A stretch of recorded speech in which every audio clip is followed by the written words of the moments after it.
Bonjour à tous et à toutes. Merci de nous rejoindre pour cette toute première conférence de notre salon en ligne Étudier en France. Ça fait déjà maintenant quelques années qu'on organise tous les ans ce salon. Le but, évidemment, c'est de vous aider, vous, élèves ou vous, parents d'élèves qui êtes à l'étranger, qui êtes aux États-Unis, au Canada et au Royaume-Uni notamment, mais aussi un peu partout ailleurs dans le monde, eh bien, à comprendre comment on peut poursuivre ses études, faire ses études supérieures quand on est dans ce cas-là, faire ses études supérieures en France. C'est le but de toute cette semaine. Donc, on aura d'autres conférences dans la semaine, presque tous les jours, pour parler des différents secteurs, et écoles de commerce notamment, d'autres types d'écoles. On reviendra tout à l'heure sur la suite du programme de la semaine. Mais aujourd'hui, on commence avec la première conférence qui est la plus attendue, puisque c'est toujours celle où on a le plus d'inscrits. Vous êtes plusieurs centaines à vous être inscrits pour cette conférence, quelques 400 je crois, pour pouvoir finalement comprendre comment marche Parcoursup. Qu'est-ce que c'est quand on est à l'étranger? C'est une plateforme qui commence à être un peu mieux connue, même si elle est toujours controversée, mais un peu mieux connue en France. Mais quand quand on a fait sa scolarité à l'étranger, c'est sans doute moins le cas. Donc, on va voir dans quel cas vous seriez concerné justement ou pas par Parcoursup, comment ça marche exactement. Et pour ça, eh bien, on a deux expertes qui sont avec nous, qui vont nous rejoindre tout de suite. C'est Catherine Chabin et Carole Le Fur. Merci beaucoup à toutes les deux d'être avec nous et de nous rejoindre pour cette conférence et nous faire bénéficier de votre expertise. Vous faites ça par profession, j'allais dire. C'est votre boulot à toutes les deux d'accompagner des élèves et des étudiants dans leur parcours, dans leur orientation. Et donc, vous connaissez très, très bien cette problématique et ces problématiques de Parcoursup. Donc, on va bénéficier de vos conseils. Comme d'habitude, cette première conférence est co-organisée avec Expat Pro, nos complices depuis déjà plusieurs années aussi sur ce type de problématiques. Toutes les deux, vous êtes inscrites sur la plateforme d'Expat Pro et vous êtes disponibles sur la plateforme d'Expat Pro pour ceux et celles et ceux qui veulent vous contacter. Et puis évidemment, vous partagerez vos coordonnées d'ici à la fin de cette présentation. On va sans plus tarder commencer. Je vous rappelle, comme d'habitude, n'hésitez pas à poser vos questions. Vous les laissez en commentaire, que vous nous suiviez sur Facebook, sur YouTube, sur LinkedIn. Vous laissez vos commentaires et on les reprendra en question dans la mesure évidemment du possible. Mais on va essayer de garder du temps pour cela, de manière à pouvoir le plus possible répondre à vos préoccupations. Et puis évidemment, encore une fois, à la fois Catherine et Carole pourront être disponibles par la suite pour des contacts directs et plus approfondis si certaines et certains d'entre vous en éprouvent le besoin. Sans plus tarder, après cette trop longue introduction, je vais passer la parole tout de suite à Catherine. Oui. Qui va nous raconter un peu comment ça se passe Parcoursup. Et puis n'oubliez pas, posez vos questions, on les reprendra au fur et à mesure. Bonsoir Emmanuel, je suis ravie de co-animer cette présentation avec Carole Le Fur. Alors juste en 2 mots, qui je suis.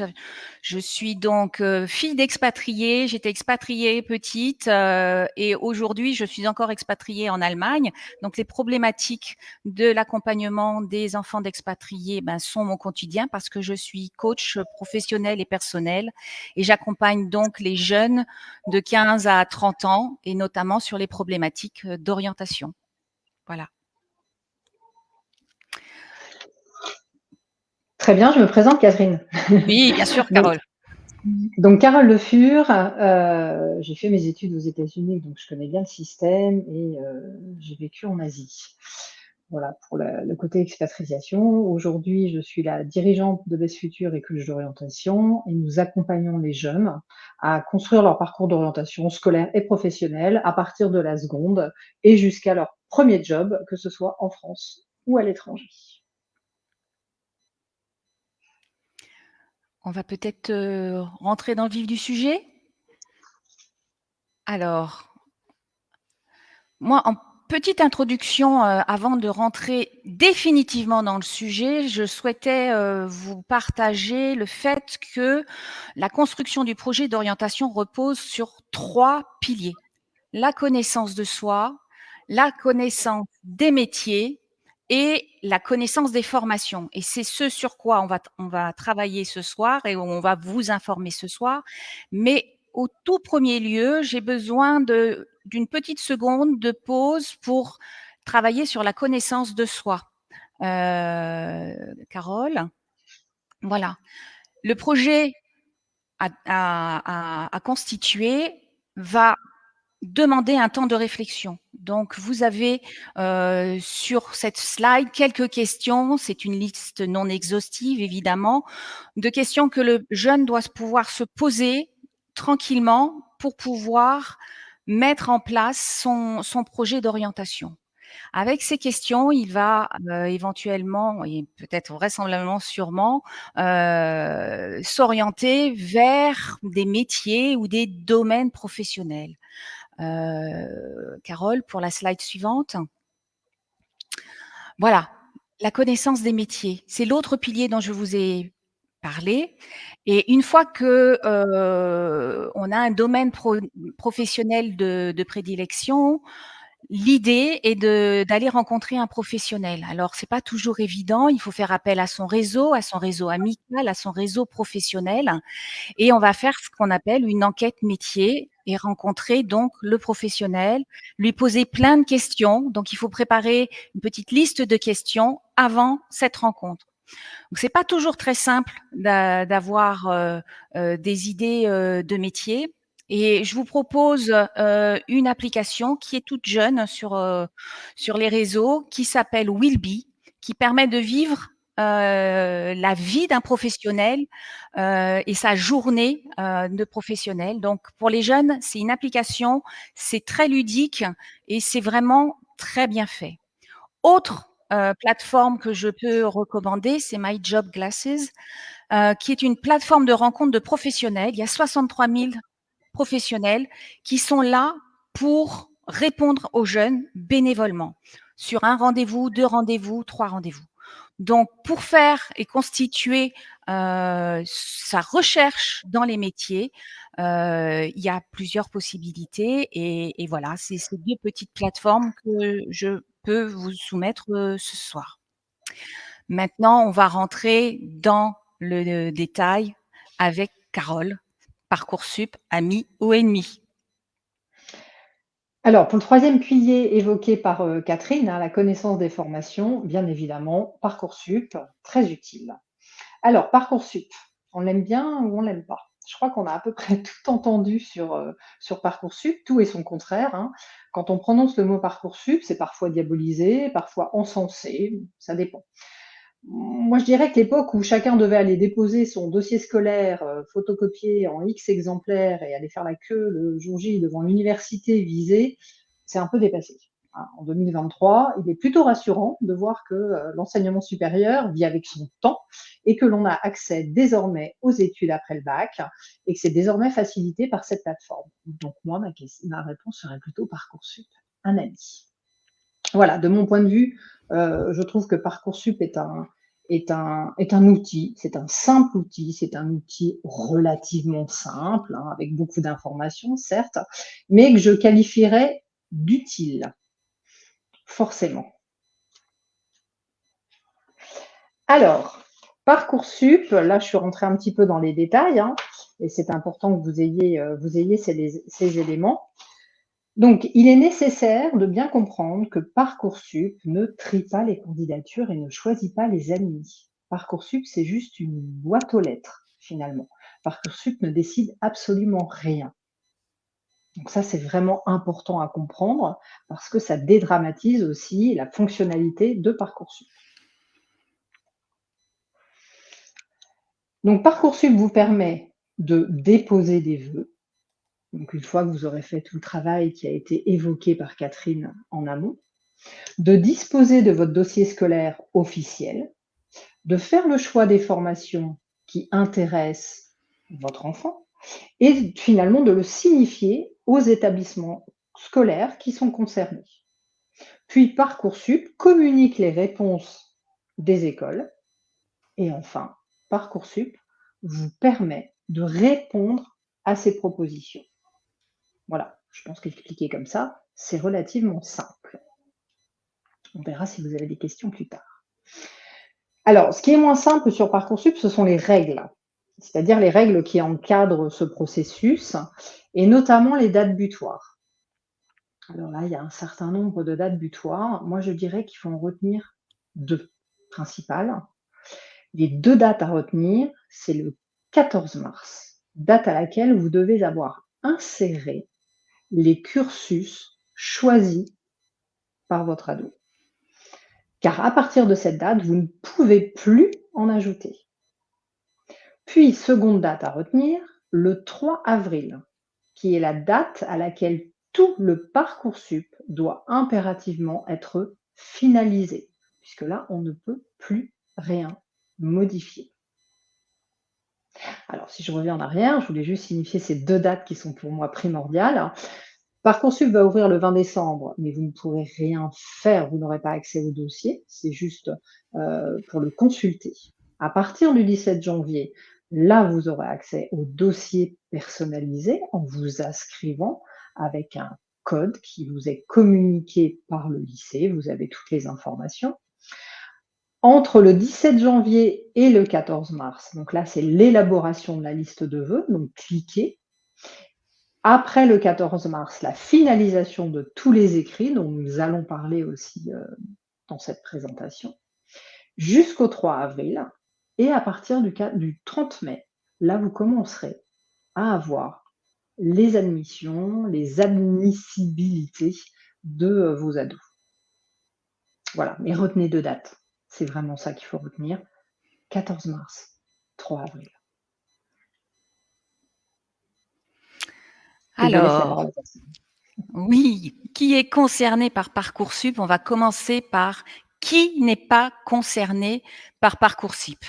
Alors, on va commencer par les candidats internationaux soumis à une demande d'admission préalable DAP. Ça peut vous sembler un petit peu obscur, on va en reparler juste après, ne vous en faites pas. Les candidats qui ne souhaitent pas ne souhaitent pas candidater à des formations d'enseignement supérieur en France. Ça n'est pas parce que vous êtes français que vous êtes obligé de venir faire vos études en France et donc de candidater sur Parcoursup, loin de là. Et y compris si vous ne voulez pas du tout venir en France, il n'est pas du tout utile de candidater sur Parcoursup. Ça n'est absolument pas un passage obligatoire. Les personnes qui sont déjà dans la vie avec plusieurs années après le bac, titulaires du bac ou équivalent, qui veulent se réorienter, Parcoursup n'est pas pour eux. Les étudiants qui ont déjà un parcours post-bac, mais qui ne veulent pas reprendre une formation juste après le bac, ne sont pas concernés. Parcoursup n'est utile. Pardon. Oui, c'est bien. J'ai cliqué un peu trop vite. Non, du tout. Parcoursup ne concerne que les jeunes qui veulent entrer en première année d'études post-bac et qui n'ont aucune formation autre que le niveau bac. Alors, dans cette population, quel profil? Tous les candidats de nationalité française ou ressortissants donc de l'Union européenne ou de l'espace économique européen, c'est-à-dire l'Union européenne plus la Norvège, plus l'Islande, plus le Liechtenstein, mais aussi la Suisse, Monaco et Andorre, qui sont en préparation d'un baccalauréat ou d'un diplôme d'études secondaires étrangers. Les candidats étrangers qui sont hors UE, EE, Suisse, Andorre et Monaco, uniquement s'ils préparent un bac français ou un bac européen. Le bac français, c'est dans les établissements de l'AEFE.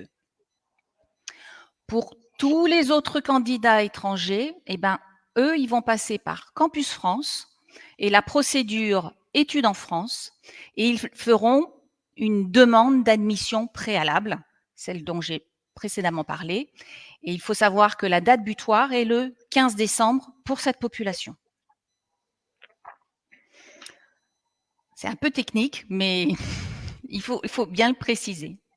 Alors, C'est un peu technique. J'espère que, voilà, de oui, toute façon, vous aurez accès aux slides et vous pouvez revenir sur tous ces éléments parce qu'effectivement, on vous parle là, mais c'est important que vous ayez tout ça en tête déjà de premier abord. Je reprends la main, je crois, Catherine. oui, bien sûr. Alors, Parcoursup, comment ça marche? Là, c'est la partie chouette. Donc déjà, quelques chiffres. Je pense que c'est important d'avoir cette dimension. Donc Parcoursup, c'est 917 000 candidats cette année, c'était le cas, avec 629 000 lycéens, dont les AEFE, donc les lycées français à l'étranger. Et vous voyez un chiffre qui est intéressant, c'est que vous avez 34 500 lycéens et étudiants avec une scolarité étrangère.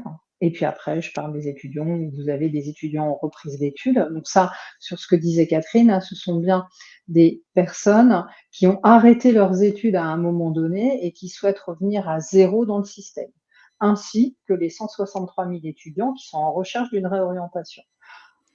On accompagne régulièrement des jeunes qui ont fait 2-3 ans d'études et finalement se rendent compte que ça ne leur correspond pas et qu'ils veulent repartir à zéro. Voilà, ça, ce sont les chiffres de Parcoursup officiels.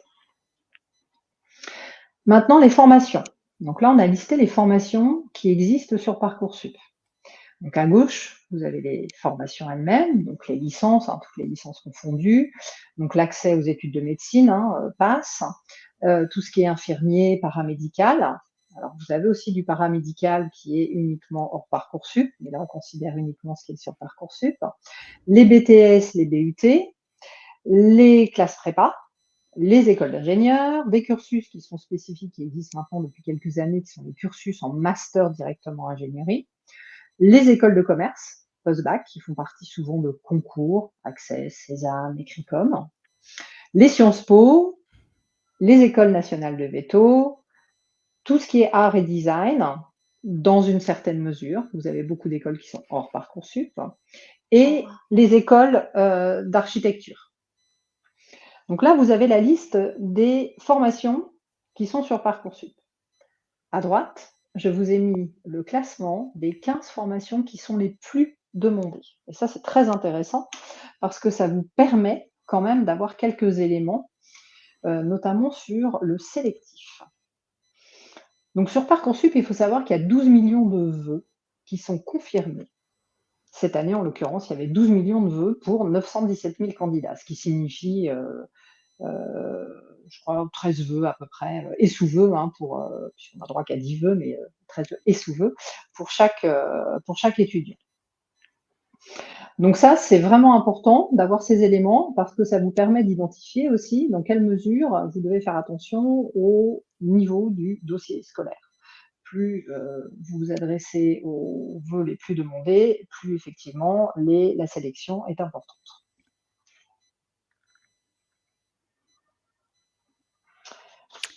Alors, c'est moi qui reprends la main. Parcoursup, c'est avant tout un énorme moteur de recherche, une grosse base de données et qui est ouverte en fait toute l'année. Il n'y a pas besoin d'attendre l'ouverture officielle de Parcoursup qui est au 20 décembre pour consulter les fiches qui sont répertoriées. L'idée de Parcoursup pour le ministère de l'Éducation nationale, c'est d'essayer d'y intégrer toutes les formations qui sont en France. Elles ne sont pas encore toutes sur Parcoursup, mais il y en a de plus en plus chaque année. L'année dernière, il y avait 21 000 formations et cette année, il va y en avoir 23 000 de répertoriés. Donc, cette fameuse base de données, comme je vous le disais, est consultable tout le temps. Dès aujourd'hui, vous pouvez aller sur parcoursup.fr et vous allez aller dans un onglet qui s'appelle « Recherche de formation ». Et là, vous allez pouvoir avoir accès aux fiches dont on va vous parler, qui sont celles de l'année dernière, avec les chiffres de l'année dernière, et qui vont être actualisées en décembre pour qu'au 20 décembre, vous puissiez avoir les derniers chiffres sur ces fiches-là. Alors, comment est constituée une fiche Parcoursup ? La première chose que l'on regarde très souvent quand on cherche une formation dans ce moteur de recherche, c'est le nombre de places disponibles et le taux d'accès. C'est souvent capital puisque ça montre la sélectivité. Un taux d'accès à 100% signifie que tous ceux qui ont demandé cette formation-là ont eu une place dans cette formation. Si on a un taux à 50%, eh ben c'est 1 sur 2. Voilà. Sur ces fiches, on a énormément d'informations en plus du nombre de places disponibles et du taux d'accès. Et elles sont classées en 6 rubriques. Je vous les ai indiquées.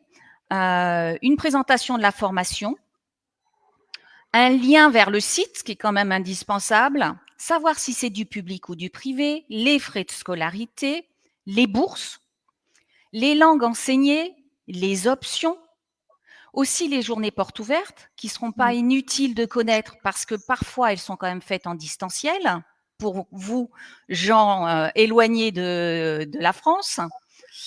Les critères d'analyse des candidatures, très, très recherchés par les parents et les jeunes, et les attendus nationaux. Les attendus, c'est ce que l'éducation nationale souhaite comme profil pour pouvoir suivre cette formation.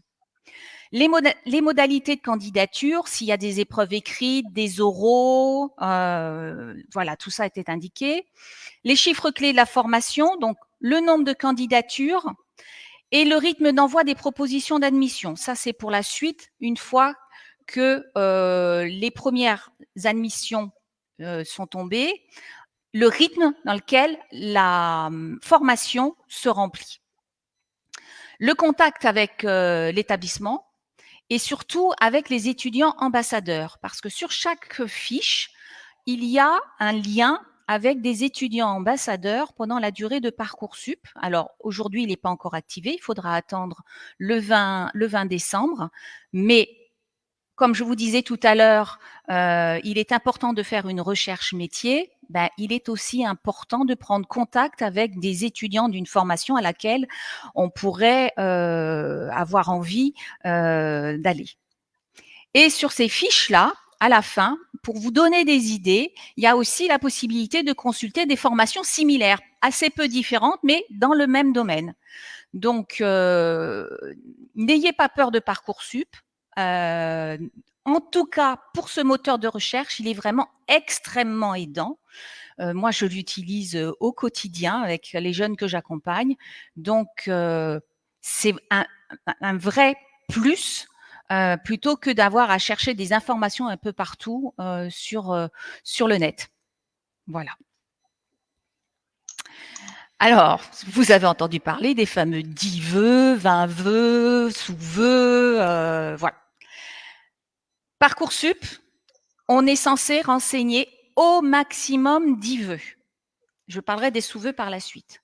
Alors, certains me disent, mais est-ce qu'il faut mettre absolument 10 vœux? Non, pas forcément. Il faut en mettre peut-être plus qu'un dans Parcoursup parce que on n'est pas toujours sûr d'avoir la formation, c'est certain. Il n'y a aucun ordre à mettre dans ces vœux parce que pour chacun des vœux et sous-vœux, vous obtiendrez une réponse des formations. Dans votre tête au préalable, évidemment, il faudra peut-être faire un classement pour pouvoir gérer tout ça au moment des résultats, mais Parcoursup ne vous demande pas si vous avez une préférence sur un vœu ou sur un autre. En tout cas, pas dans un premier temps, pas avant les admissions, les premières admissions. Alors, 10 vœux maximum. Pour les formations sélectives, et il y en a beaucoup sur Parcoursup, il existe des vœux dits multiples. Et c'est là où on va parler de sous-vœux. Alors, l'exemple est mis sous vos yeux. Pour les BTS, donc les brevets de techniciens supérieurs, ils sont regroupés donc par spécialité à l'échelle nationale. Donc, si vous demandez un BTS métier de la chimie dans 7 établissements différents, ces candidatures comptent pour un vœu, donc BTS métier de la chimie, et 7 sous-vœux, et vous recevrez une réponse de chaque établissement demandé. Je ne sais pas si j'ai été claire, mais on pourra répondre aux questions par la suite. Alors, malgré tout, comment est-ce que l'on fait pour postuler, pour mettre ses vœux? Alors, très clairement, il faut être réaliste. Il y a beaucoup de sélections, il y a beaucoup de concurrence, comme vous l'a montré Carole, et notamment sur des formations en tension. Donc, ce que nous, on préconise en tant que spécialiste, c'est de parler en plan. Le plan A, le plan B, le plan C, le plan D, le plan E, le plan F, le plan G, si vous voulez. Mais l'essentiel, c'est d'avoir 3 niveaux, je dirais, de plan. Un plan avec un vœu ambitieux, un vœu plutôt réaliste et un vœu sécurisant. Alors, vous me direz comment est-ce que l'on fait pour savoir si c'est sécurisant, réaliste ou ambitieux. Prenons l'exemple, par exemple, des classes préparatoires. Les classes préparatoires, vous avez des classements pour regarder où se situent ces différentes classes. Et en fonction du niveau et du dossier scolaire, eh ben, vous allez peut-être viser une classe préparatoire qui semble réaliste, où vous avez eu des échos d'élèves qui sont rentrés l'année dernière de votre établissement. Puis, vous pouvez être ambitieux. Donc, une classe préparatoire qui, dans le classement, est peut-être un peu plus haute. Et puis, un vœu, si vous tenez vraiment à faire une classe préparatoire, peut-être un peu plus sécurisant, donc qui est peut-être un petit peu moins haut dans les classements et qui est peut-être un petit peu moins sélectif. Ça, c'est l'exemple pour les classes préparatoires. Mais ce qu'il faut absolument, c'est d'avoir ce que je m'ai mis en rouge, le plan D, c'est avoir un vœu non sélectif. Si votre jeune veut absolument rentrer faire ses études en France, parce que je sais qu'il postule ailleurs, éventuellement au Canada, en Angleterre, aux États-Unis ou ailleurs dans le monde, mais s'il veut faire ses études en France, s'il veut rentrer en France, et qu'il a besoin vraiment de se garantir une place, il faut qu'il fasse un vœu non sélectif. Alors, un vœu non sélectif, qu'est-ce que c'est? C'est en général une licence. Donc, dans la matière qu'il a envie d'étudier pour pouvoir je dirais, rebondir sur la formation qu'il n'a peut-être pas eue du premier coup. Donc, voilà pour les vœux et la stratégie à adopter.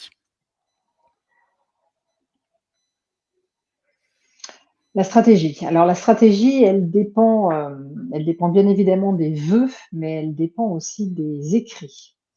Donc je ne sais pas si vous le savez, mais sur Parcoursup, il y a plusieurs écrits à fournir. Il y a un projet de formation motivé, non compliqué pour dire lettre de motivation, pour chacun des vœux.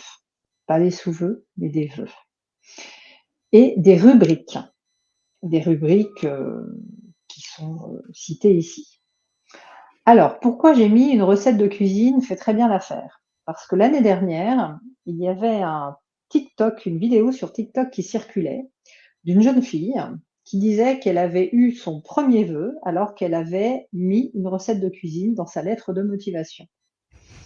Donc, interpellée, je suis allée vérifier quand même pour voir de quoi il s'agissait.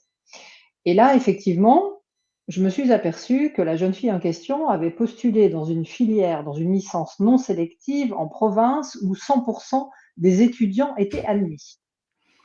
Dans ce cas-là, effectivement, vous pouvez mettre une recette de cuisine. Je vous le déconseille malgré tout.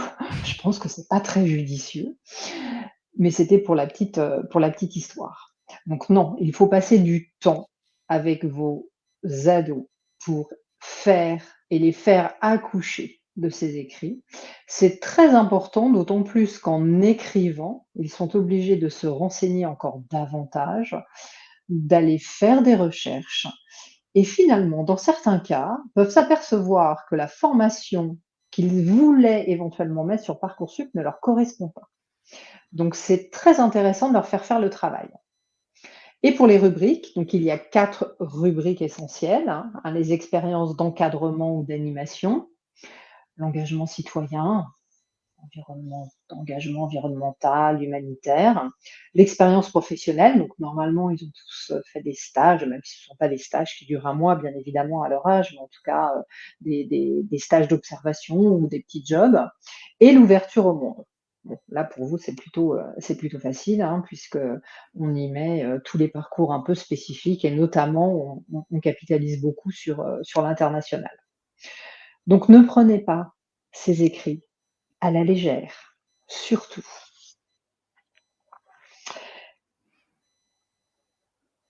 Ah si, peut-être juste préciser une petite chose pour les lettres de motivation. Les lettres de motivation sont extrêmement variables d'un cursus à un autre.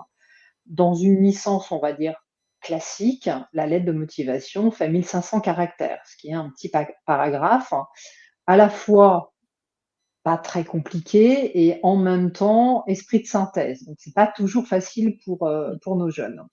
D'autres cursus, comme des prépas sélectives, peuvent demander des essais supplémentaires qui, là, peuvent aller jusqu'à 3 voire 4 pages. Donc ça ne se fait pas tout seul. C'est pour ça qu'en amont, je vous disais bien d'anticiper et d'avoir bien en tête les différentes dates de clôture des différentes étapes.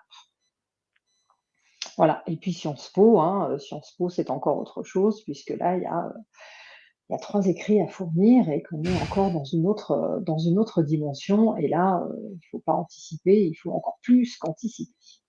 Donc tout ça, vous avez ces informations sur Parcoursup. Ça vous permet quand même d'avoir, une vision sur les attendus et de faire un calendrier, un agenda, un rétro-planning avec vos enfants pour les accompagner parce qu'ils ont besoin aussi d'être structurés pour pouvoir, être en heure et en temps sur les attendus de Parcoursup. Alors, comment sont décidées les admissions? Ça, c'est la grande question. Donc je vous rappelle que je vous ai dit que Parcoursup n'était qu'une boîte aux lettres. Parcoursup, c'est un algorithme, c'est-à-dire que chaque établissement va aller demander en fait à Parcoursup, de se l'approprier, hein, de faire une sélection. Mais ce n'est pas Parcoursup qui fait la sélection. Parcoursup prend les informations et les restitue. Donc cet algorithme va prendre en considération le dossier scolaire dans sa globalité, la note des épreuves anticipées, en l'occurrence du français, l'évolution des résultats, toujours plutôt conseillé d'évoluer que d'aller dans le sens inverse, les écrits dont je viens de vous parler, qui sont fondamentaux, et tous les autres questionnaires qui sont insérés dans Parcoursup. C'est là-dessus. Mais bien évidemment, hein, les lignes de code, elles font pas tout. Donc je reviens sur l'importance de ces écrits. C'est ce qui peut faire la différence au final, à profil ou à dossier scolaire égal, un écrit bien rédigé, bien formulé, fera toujours la différence au final.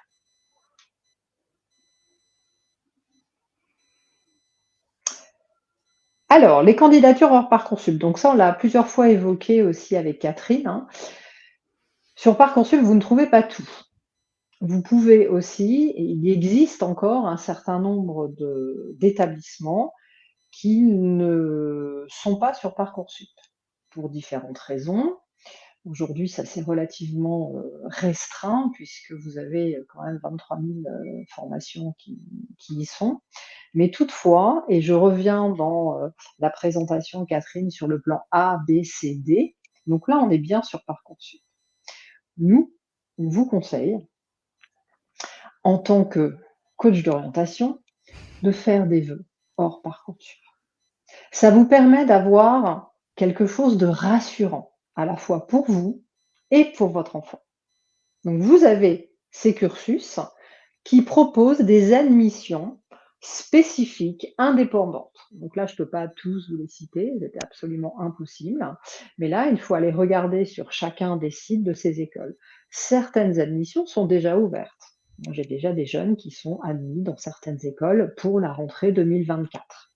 Ils vont faire le Parcoursup, mais au moins ils sont rassurés sur le fait de déjà avoir une possibilité, une option.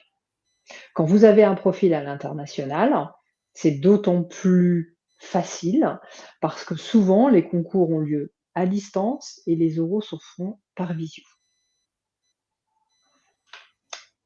Et les compétences ou les aptitudes, on va dire, linguistiques, sont souvent valorisées.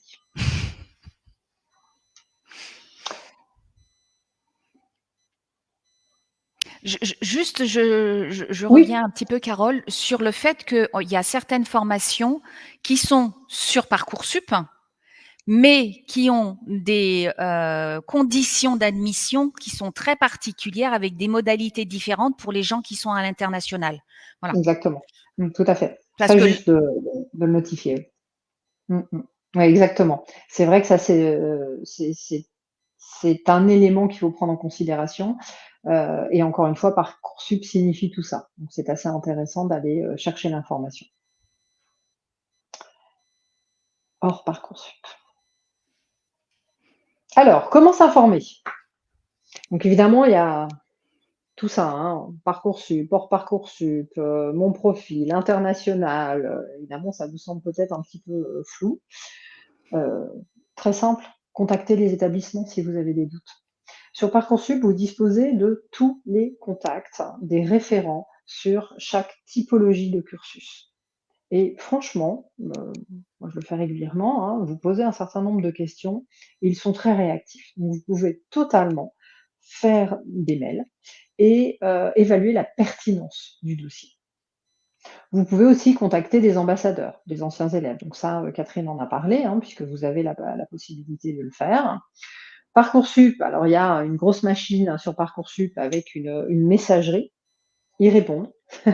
Ça, c'est très clair aussi. Donc, si vous êtes perdu, n'hésitez pas à leur envoyer un mail, à les solliciter, pardon. Je pense que ça pourra véritablement vous aider, surtout quand on est à distance. Les portes ouvertes, vous avez des dates qui sont indiquées sur Parcoursup. Beaucoup se passe en distanciel. Alors, pas sur toutes les dates, hein, qui sont proposées, mais en tout cas, vous avez au moins une date qui est à distanciel. Alors, je ne dis pas que les horaires soient toujours très simples quand on est loin, mais en revanche, ça peut être un élément vraiment intéressant pour votre ado d'assister, même si c'est à 5 heures du matin, il va se lever un petit peu tôt, mais ce sera très bien pour lui.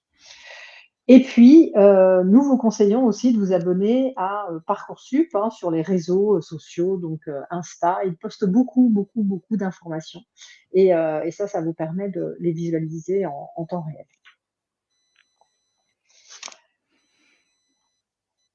alors, Les sites utiles.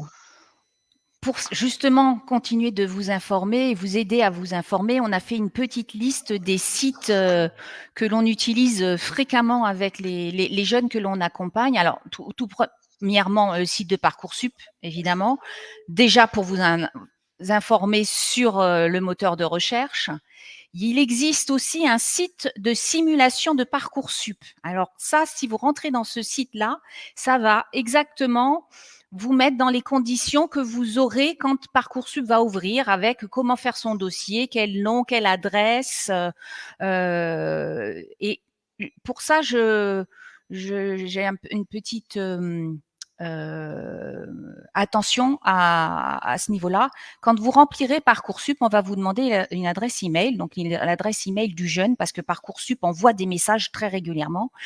Mais n'oubliez pas d'y mettre vous aussi parents le vôtre, parce que une fois les résultats tombés, il y a parfois une durée très courte pour pouvoir répondre. Et si jamais votre jeune est indisponible pendant les 48 heures qu'il a pour répondre positivement ou négativement à une formation, ça peut être problématique parce qu'il peut être considéré comme démissionnaire s'il ne répond pas. Donc, d'avoir un double contrôle n'est pas un vain mot et sera sûrement très utile. Donc, tout ça, vous allez le voir sur le site de simulation de Parcoursup. Ensuite, pour vous aider à la prise de décision, en tout cas pour les jeunes, il y a des MOOC qui sont super intéressants à faire, notamment pour des matières qui ne sont pas enseignées au niveau du lycée. Par exemple, le droit, ou assez peu, parce je sais bien qu'il y a une option de droit, mais assez peu.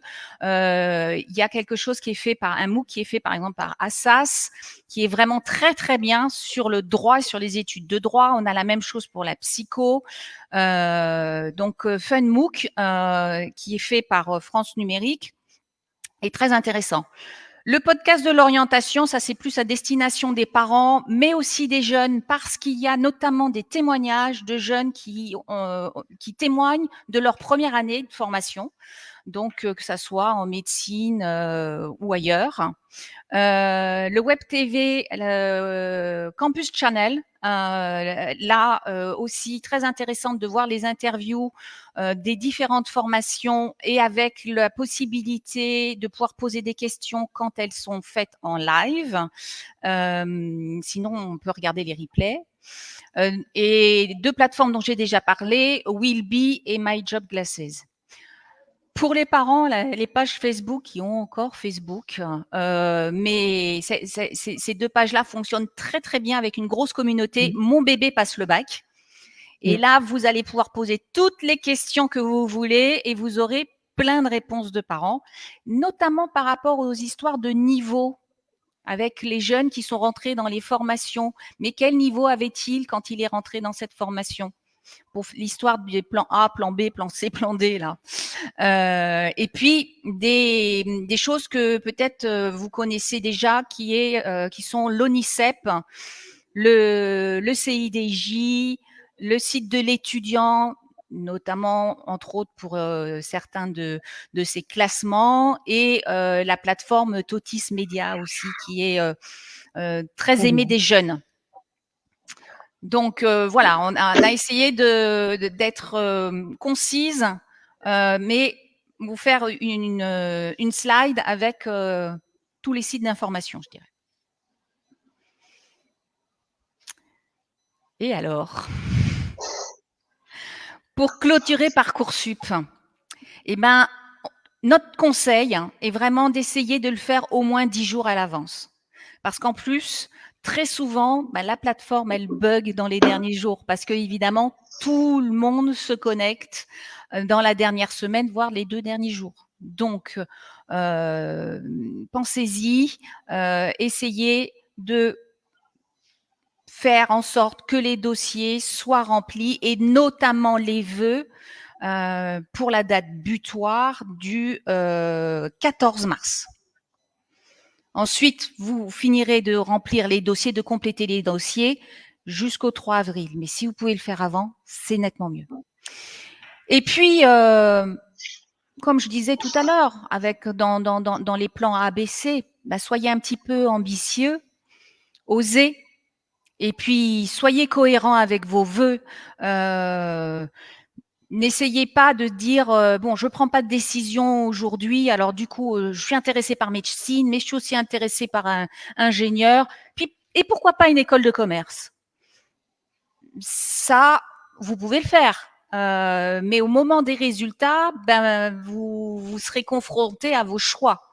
Donc, choisir quand vous avez 48 heures, c'est peut-être un petit peu compliqué. Donc, soyez cohérents au préalable dans vos vœux. Ayez déjà pensé quelque part les formations que vous souhaitez vraiment. Et puis après, n'écoutez pas tout ce qu'on raconte. Et Parcoursup est quand même un outil très utile aujourd'hui. Ceux qui on parle de façon négative sont souvent des gens qui ont eu de mauvaises expériences, mais avec une stratégie bien élaborée, fait en temps et en heure, de façon sereine, a priori, tout devrait bien se passer. On n'a pas de baguette magique. Il existe des bugs, on est bien d'accord, mais soyez le plus, comment dirais-je, pas décontracté, mais serein. Cette machine ne devrait pas vous broyer. Voilà.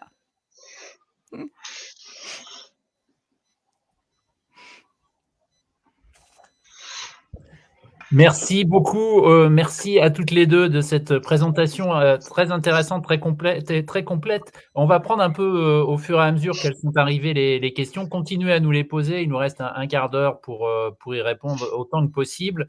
La première question de Jesus, je pense, comment s'inscrire lorsqu'on n'a pas de numéro fourni par le lycée dans le cas, évidemment, où l'élève est dans un établissement américain, par exemple. Est-ce que vous avez la réponse à cette question? Oui, vous pouvez vous inscrire et dans Parcoursup, vous rentrez et vous cochez je n'ai pas d'INE. Voilà. C'est tout. C'est tout. Très simple. C'est tout. L'INE, c'est le code en fait qu'ont tous les étudiants français sur leurs documents de convocation au bac. C'est leur code d'étudiant en fait. Hein. Ouais. Donc effectivement, à l'étranger, il y a une petite case. Alors, c'est aussi l'occasion de, comme toute bonne pédagogie, ça passe par la révision et la répétition. Donc, c'est aussi l'occasion un peu de répéter des choses que vous avez éventuellement dites, mais différemment. Donc, Aline demande, est-ce que ça s'applique, ce que vous nous expliquez, pour les élèves qui ne suivent pas un cursus français, en l'occurrence une école internationale avec le IB, International Baccalaureate. Donc, si elle est française, oui. Oui, exactement. Ou ressortissante de l'espace européen. De l'Union européenne, et voilà. Donc, ce n'est pas lié au fait d'être dans un lycée. Pour les élèves qui sont à l'étranger, c'est, encore une fois, on le répète, pas lié au fait d'être dans un lycée français. Et le fait d'être dans un lycée français, en revanche, ouvre Parcoursup, d'être dans le lycée français et de passer le bac français, ouvre Parcoursup pour des élèves qui n'auraient pas la nationalité française. Donc, ne reste hors Parcoursup que finalement les non-européens qui ne sont pas dans des lycées français ou qui ne passent pas le bac français. Ceci étant dit, un peu en complément de ce que vous avez dit en parlant tout à l'heure du hors Parcoursup, est-ce que dans la mesure où certaines écoles, on pense à certains bachelors par exemple, ont des programmes qui visent particulièrement des élèves à profil international, est-ce qu'il faut obligatoirement passer par Parcoursup si on est français ou est-ce qu'on peut faire autrement? Tout dépend si cette formation est sur Parcoursup. Je pense au bachelor de l'ESCP, par exemple, qui, si vous voulez commencer vos études à Paris, c'est Parcoursup, mais si vous voulez commencer en Angleterre, c'est directement sur le site, la première année. Puisque vous savez, il y a la possibilité de faire, de démarrer soit à Paris, soit en Angleterre. Autre question à propos de l'international, justement, et qui va sans doute concerner pas mal des gens qui nous écoutent, notamment les élèves qui ont fait leur scolarité dans un lycée, par exemple, américain ou britannique. Est-ce que c'est facile sur Parcoursup d'identifier les formations qui offrent des cours en anglais? Alors facile, Non. je dirais pas qu'il y a une case cours en anglais, hein, non, ça je vous mentirais. Non, il faut plutôt identifier, là on en revient à la stratégie, c'est-à-dire identifier un cursus, identifier une voie qui semble intéresser votre ado, et après aller regarder dans chacune des possibilités qui s'offrent à vous, s'ils offrent des cours en anglais. Ça, malheureusement, c'est au cas par cas. Vous n'avez pas d'onglet particulier. Oui, il n'y a pas dans le moteur de recherche, il n'y a pas études en anglais. Après, vous pouvez, en dehors de Parcoursup, faire des recherches. Et là, vous pourrez trouver des listes de formations qui se font en anglais et voir si elles sont dans Parcoursup ou pas. Très bien. L'essentiel des formations dont on va parler tout au long de la semaine sont offertes au moins partiellement en anglais et parfois totalement en anglais. Donc, je vous encourage, si vous ne l'avez pas déjà fait, à vous inscrire à ces sessions parce que chacune des écoles va présenter son programme et justement toutes ces spécificités dont on a parlé et la langue dans laquelle l'enseignement est fait, ce qui est évidemment essentiel pour beaucoup d'élèves qui n'ont pas forcément fait toute leur scolarité en français ou qui ne se sentent pas au niveau en français pour pouvoir intégrer un programme 100% francophone ou français. David avait une question intéressante, je ne sais pas si vous allez pouvoir y répondre. Il me semble qu'il y a des quotas régionaux pour les universités. Est-ce que c'est exact? Est-ce que qu'en est-il, pardon, pour les étudiants à l'étranger? Non, pour les étudiants de l'étranger, il n'y a pas de quota. Vous pouvez postuler partout en France, sans problème. C'est justement l'atout d'ailleurs que vous avez. C'est autant les Français sont plus ou moins conditionnés quand même à une académie, autant quand vous venez de l'étranger, ce n'est absolument pas le cas. Alors, à propos justement des réponses, là, cette fois, on va considérer qu'on a déjà fait tout et qu'on attend la réponse. Nadia nous dit une question sur la réception des réponses. Si on reçoit une réponse positive à laquelle il faut répondre en 48 heures, comment choisir si on attend la réponse d'autres vœux? Est-ce que accepter une réponse signifie qu'on se ferme la porte à tous les autres vœux? Non, du tout. Vous acceptez la formation, mais vous mettez en attente, puisque vous attendez une autre réponse. Il y a 4 possibilités de réponse en fait. Donc là, on ne va pas rentrer dans le détail parce que ce serait un petit peu fastidieux, mais c'est très bien expliqué. Quand vous avez les réponses qui arrivent, vous pouvez tout à fait dire oui à celle-là, oui mais en fait à celle-là, je la garde. Les autres, non, c'est celle-là ma préférée, mais je ne dis pas oui définitif parce que j'attends encore d'autres choses. Voilà, on n'est quand même pas dans une obligation, dans une invocation à répondre immédiatement. C'est finalement beaucoup plus souple que ce qu'on pense en général. Je vous l'ai dit, Parcoursup a même. Vous l'avez dit. C'est bien de le répéter.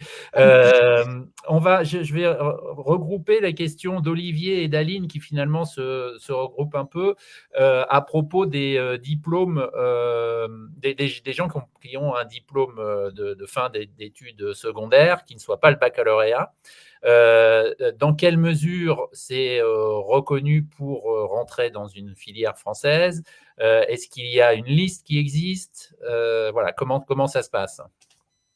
Alors ça, vous avez tout sur Parcoursup. Pardon, Catherine. Vas-y. Vous avez tout sur Parcoursup et puis en plus, Catherine a très bien expliqué les profils qui sont acceptés. On en revient toujours à une question de nationalité et non pas de diplôme.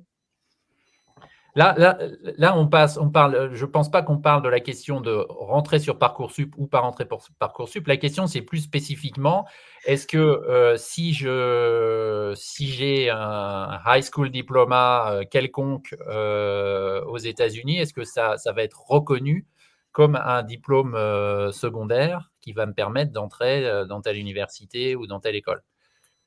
Oui, tout à fait. Il y a pas du tout de souci. La seule chose qui pourrait être peut-être bloquant pour certaines formations, ce sont les cours qui ont été suivis au niveau du secondaire et qui ne correspondraient peut-être pas à la filière de formation ou entièrement à la filière de formation demandée. Donc, mais sinon, il y a pas de souci. À partir du moment où c'est un diplôme de fin d'études secondaires et qu'il y a un diplôme, vous pouvez postuler sur Parcoursup. Là, c'est un peu une question de bon sens, c'est-à-dire que voilà, si vous avez votre enfant a fait maths physique et qui veut rentrer, je vais plutôt prendre l'inverse, s'il a fait que des lettres et qu'il veut rentrer dans une école d'ingénieur, ça va être compliqué. Mais là, peu importe ce qu'il a fait, en fait, c'est juste qu'il n'a pas le niveau. Il faut plutôt raisonner sous l'angle du niveau et des intérêts. S'il a fait du littéraire, c'est qu'il n'est pas forcément fait non plus pour faire des maths et de la physique. Alors, une question de quelqu'un qui ne donne pas son nom. Avez-vous des données sur les provenances type de bac et ou niveau selon les écoles, les universités? Alors, on ne va pas vous les demander à vous, mais la question, c'est plutôt, est-ce qu'il y a un endroit où on peut trouver, justement, pour telle filière, à partir du moment où on aurait identifié telle filière, telle université ou telle école précisément, est-ce que ces établissements publient justement des informations de ce type-là, y compris sur des provenances éventuellement hors de France? Est-ce que c'est possible de trouver ça? Certains établissements communiquent sur les populations qui sont intégrées, peut-être pas tous, mais oui. Après, quand vous êtes sur des formations très internationales, enfin qui se revendiquent internationales, en général, ils communiquent sur le nombre de nationalités qui sont présentes, pour justement donner envie à ceux et une certaine crédibilité aussi par rapport au côté international de leur formation. C'est juste un exemple. Carole, est-ce que vous avez des... Oui, il y a un site aussi qui dépend de l'éducation nationale où vous disposez de toutes les informations, mais pour tout ce qui est enseignement public uniquement. Vous n'aurez pas les informations pour le privé. Pour le privé, c'est vraiment sur chaque site, éventuellement, il diffuse ces données. D'accord. Alors, Aline me dit, dont j'ai posé la question tout à l'heure, me dit à fort juste titre que je ne sais pas lire.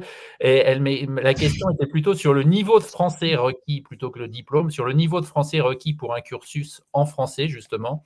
Une élève qui n'aurait, dit-elle, parle couramment, mais n'a pas forcément le niveau à l'écrit, puisque je suppose a fait sa scolarité en anglais dans un lycée, par exemple, américain.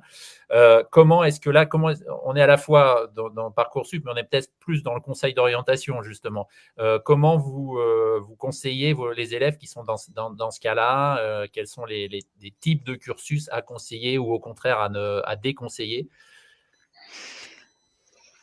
Alors, type de cursus à conseiller ou à déconseiller, nous, on n'est pas là pour ça. On est surtout dans les cursus que les jeunes veulent faire et on Ouais. essaye de les accompagner au mieux pour trouver leur cursus. Le niveau de français, ben, tout simplement prendre contact avec l'établissement et voir quel niveau il demande. Parfois, on peut avoir des tests à passer. Après, certaines écoles accompagnent aussi sur le niveau de français, mais la première chose à faire, c'est de prendre contact avec l'établissement. Carole, vous voulez ajouter quelque chose? Non, c'était vraiment, vous avez certains établissements qui requièrent un niveau en français puisque certains cours sont en français. Donc, ils demandent parfois à passer des tests de niveau en français. Mais un enfant effectivement de nationalité, française qui n'a pas, passé toute sa scolarité en France et qui n'est pas, totalement, fluide, peut totalement intégrer un cursus en français. Ça, c'est pas un frein. Il faut juste qu'il justifie d'un niveau de motivation pour se dire, OK, ben moi j'ai envie de continuer à progresser dans cette langue et oui, je vais continuer à faire ça et je vais me former. Et s'il y a des cours supplémentaires, je le ferai. Il y a quand même une espèce d'ouverture. Hein. Aujourd'hui, on sait bien qu'on vit dans le monde et non plus dans un pays. Donc, les écoles sont très, très ouvertes à des profils de ce genre. Et l'offre de cours, disons, ou de formation internationale dans le sens souvent en anglais, a aussi explosé en France, quoi. Il y a quand même de plus Exploser. en plus d'écoles qui, alors c'est pas forcément le cas des universités ou en tout cas des cycles, mais même dans certaines universités, c'est le cas. Et puis il y a effectivement tout un tas d'écoles on a parlé, vous avez parlé de Sciences Po tout à l'heure, Polytechnique a un bachelor à vocation internationale. Il y a voilà, il y a énormément d'écoles, y compris les plus élitistes traditionnelles françaises qui se sont ouvertes considérablement à l'international et donc c'est aussi ça qu'il faut sans doute regarder quand on a un profil international, évidemment. Oui, dans les écoles privées, aujourd'hui, vous avez aussi des parcours qui sont, à choisir toujours sur Parcoursup, hein, en track, francophone ou track anglophone. Donc, là, vous pouvez faire le choix, très aisément en cliquant sur le track anglophone. Voilà, c'est aussi simple que ça, hein. Et Très ces bien. élèves-là sont très recherchés dans les écoles. Les profils internationaux sont vraiment valorisés. Alors Nadia, à propos de langue demande s'il est nécessaire ou recommandé de passer le DELF junior. Je ne sais pas ce que c'est que le DELF junior personnellement. Alors C'est moi non plus. le test de français langue étrangère, le DELF, Langue c'est ça? étrangère. DELF, Ouais, d'accord, oui. diplôme, oui. Oui. DELF. Est-ce que c'est demandé dans les Ouais, c'est formations? ça. Langue française. Je suis pas persuadée. Après, ça peut effectivement donner un niveau, je dirais un test officiel de niveau, parce que effectivement, il suffit pas d'être français pour pouvoir parler le français couramment. Pourquoi pas? Ouais, pourquoi pas? Bah, de Dans toute le façon, dossier, ça peut être un plus. c'est ça. C'est de toute façon à partir du moment où il n'y a pas il y a pas de scolarité en France et l'enfant ne parle pas souvent ou peu français ou peut-être l'écrit difficilement, c'est toujours bien de justifier qu'il y a un niveau. Tous les tests de langue qui peuvent être passés sont toujours intéressants et permettent de conforter un dossier quoi qu'il arrive. Exactement, et ça peut être, je dirais, une cause de motivation Mm. supplémentaire, en Mm. disant: «Il a fait l'effort de», voilà, Mm. donc c'est valorisé aussi. Mm. Tout Voilà, à mais fait. ça fait déjà 1 heure qu'on se parle. Merci encore beaucoup à toutes les 2, à Catherine et Carole d'avoir, pris le temps, de nous accompagner pendant 1 heure. Je vous rappelle, je ne sais pas si vous avez la slide encore avec vos coordonnées. On va essayer de la remettre, voilà, je vais la mettre tout de suite. Comme ça, vous pouvez noter ça. Et puis, de toute façon, si vous êtes inscrit à cette conférence, vous recevrez le lien avec le replay qui vous permettra de retrouver toutes les coordonnées pour joindre Catherine Chabin et Carole Le Fur pour pouvoir bénéficier de leurs précieux conseils. Merci encore. Je vous rappelle que cette Merci à première vous. conférence du salon Étudier en France a été co-organisée avec Expat Pro, la plateforme sur laquelle vous pouvez retrouver évidemment Catherine et Carole et plein d'autres professionnels de l'accompagnement pour nous qui sommes expatriés. Merci encore à toutes les deux. Merci à tous et merci de Je vos vous questions. rappelle, toute la semaine, on continue. On va regarder le programme pour voir ce qui nous attend dans les jours qui viennent. Donc, on se retrouve demain. On n'a pas de conférence. On se retrouve mercredi avec École d'ingénieurs. Donc, c'est en heure de New York, si vous êtes dans l'Est des États-Unis, à 12h, 18h heure française, 17h si vous nous regardez au UK. Devenir ostéopathe animalier, on en parlera pendant une demi-heure avec une école spécialisée. Voilà, on essaie d'en avoir pour tous les goûts et tous les horizons professionnels et on aura cette intéressante spécialité professionnelle qui vous sera présentée mercredi. Ensuite, jeudi, on aura les bachelors en école de commerce, la première partie, puisqu'on a beaucoup d'écoles qui sont là. Et ensuite, en vendredi, la deuxième partie des bachelors en école de commerce. Voilà, vous pouvez continuer. Si vous n'êtes pas déjà, vous inscrire comme vous êtes inscrit à cette conférence d'aujourd'hui, à ces différentes conférences. Je vous y encourage et je vous remercie de nous avoir suivis. À très bientôt sur French Morning et sur Étudier en France.